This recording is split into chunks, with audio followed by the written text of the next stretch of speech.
everybody, and welcome to another video here on Philly Sports Network. Normally today is for This Week in Philadelphia Sports, but the only thing that happened this week in Philadelphia Sports was the Eagles embarrassing themselves against the Giants, so I'd much rather not go into that. However, I do think we're at a point in the season now where fingers are beginning to be pointed and anger is beginning to rise. Like, there was a clear level of frustration that hadn't been felt for quite some time among Philadelphia fans last night. So what I wanted to do was pick the 5 areas that are most angering me about this Eagles team. The 5 areas of this team that are leaving me incandescent with rage. Before we do, if you're new to the channel, leaving a like would be absolutely amazing. Subscribe if you fancy getting some more of this content. And don't forget, if you like this community, you can join our Flick Sports group chat. It's free to do. There's a link in the description. PSN Eagles Nation. There are over 500 of you. You guys seeming to love this right now. We gave out a cash prize in our daily fantasy yesterday.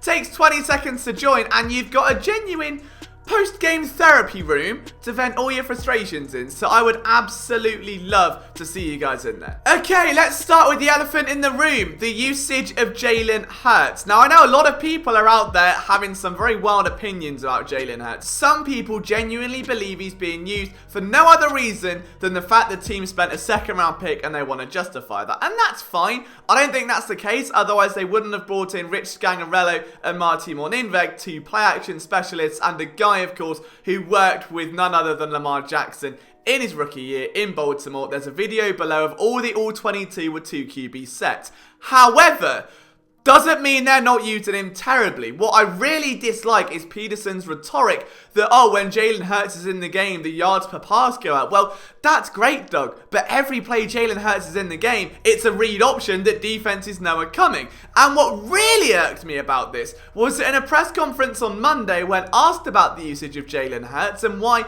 they don't take Carson Wentz off the field and put out another receiver, he just gave this very passive-aggressive, dismissive kind of vibe. I really don't like that from someone that's meant to be trying to implement a player. I understand you've had a shortened off-season. I understand there's no training camp. I understand there's no preseason.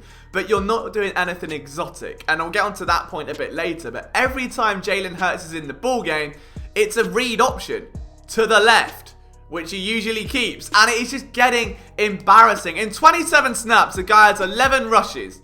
Okay?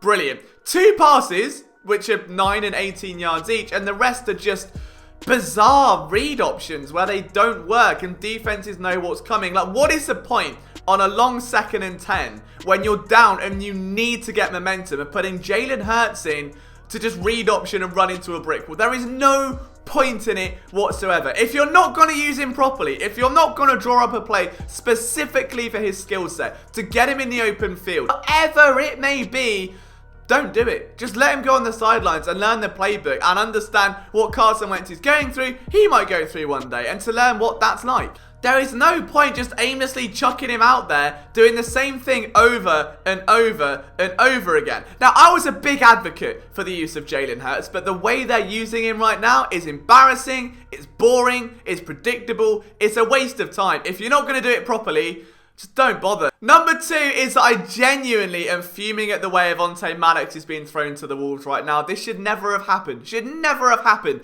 The start of the offseason, the Eagles had Avonte Maddox as their starting nickel cornerback. You had Cravon LeBlanc in behind. That was fine. That was absolutely fine.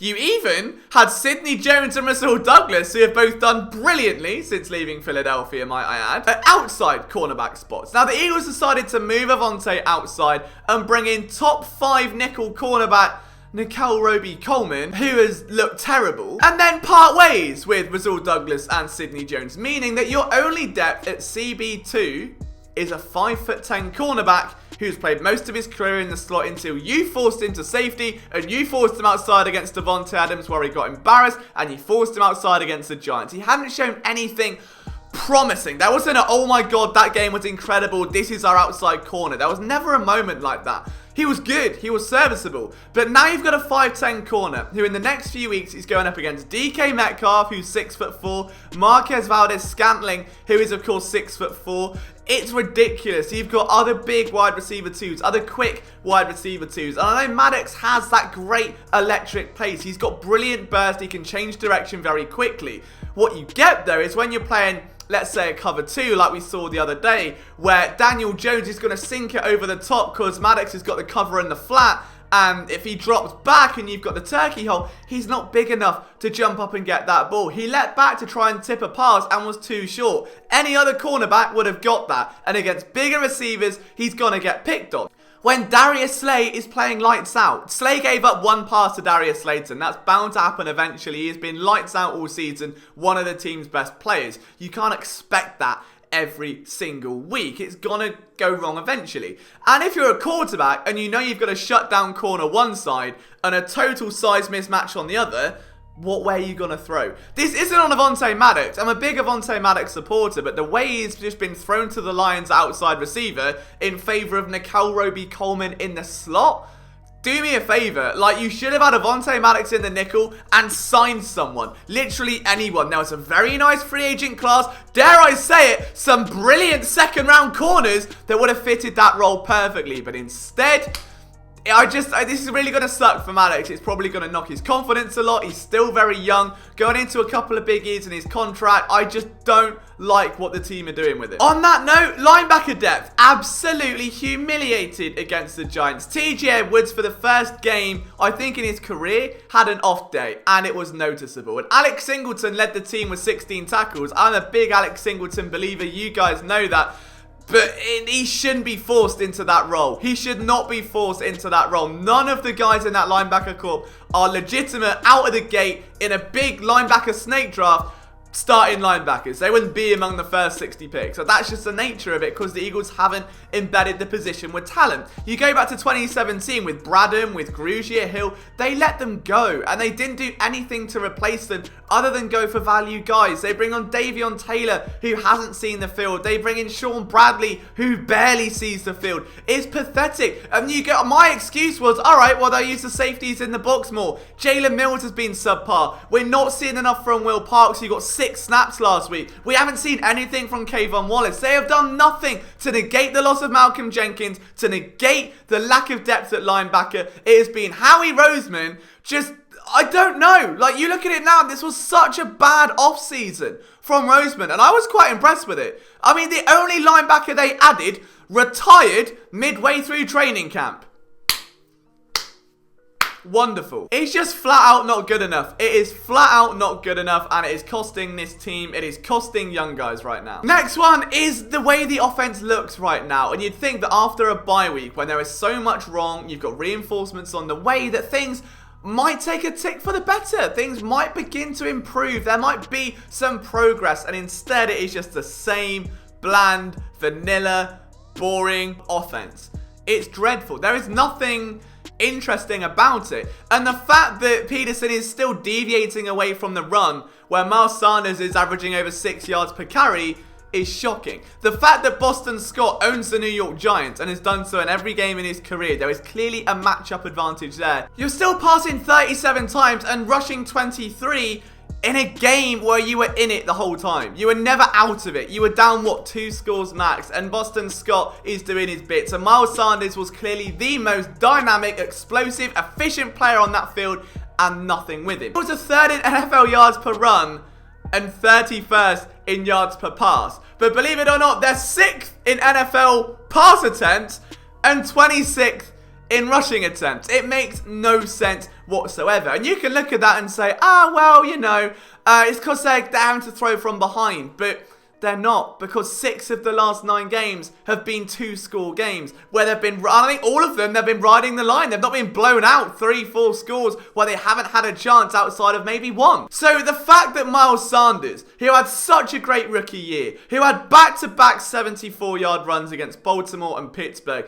is getting 11, 12, 13 carries and then nothing, and taken out of a game, and they'd much rather run an option with Jalen Hurts. Like, It doesn't make sense. The play calls are stale. They're predictable. It's the same thing, rinse and repeat. The scripting isn't there. For an offense that has so many voices, there is so little production, and it's absolutely confusing. Like, I don't understand. Finally, accountability, because all we're seeing from Doug Peterson is someone get angry and snappy and snipey and sighing, and his shoulders are down in media meetings, and it's just really disrespectful more than anything. Like, the media have a job the same way you have a job. Talking to the media is part of your job. You don't turn up and just go, oh, I don't want to talk about Jalen Hurts, I don't want to talk. Like, just do better, you know? And on that same note, the Eagles go 0 for 9 on third down, and you go, I've got to be better. You could have been better for 9 weeks, and at the end of the day, if you're blaming the lack of success on third down on too many third and longs,